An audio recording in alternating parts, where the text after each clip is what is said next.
Postcard. Choices. After years of procrastination, I booked a 2-week vacation to Egypt scheduled for January 1998. In November 1997, terrorist snipers at Hatshepsut's temple in Luxor killed 58 tourists, 2 police officers, and 2 Egyptian civilians before being killed by authorities. In the days following the news report of the attack, all my colleagues said, "You're going to cancel, right?" Thousands of international tourists had already done so, setting off a tourism drought in Egypt. The travel company I had signed on with offered refunds, alternative destinations, and rebooking for the following year.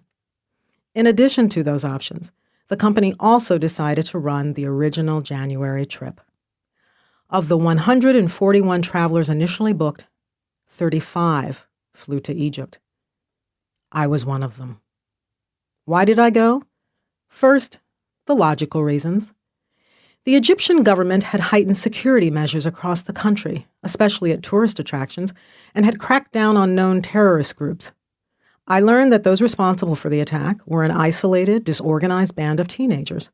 Also, I reasoned that my safety would be no more guaranteed if I postponed my trip to the following year or the year after that. Now, the reasons that matter most. Even if I hadn't planned to visit Egypt, hanging out in Hartford, Chicago, or Boston wouldn't provide immunity against death. My time will come, even if I never leave my living room. But in November 1997, I became the clearest I've ever been about how I choose to live.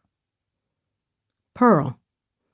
Much of our lives consists of a series of choices over which we have absolute control.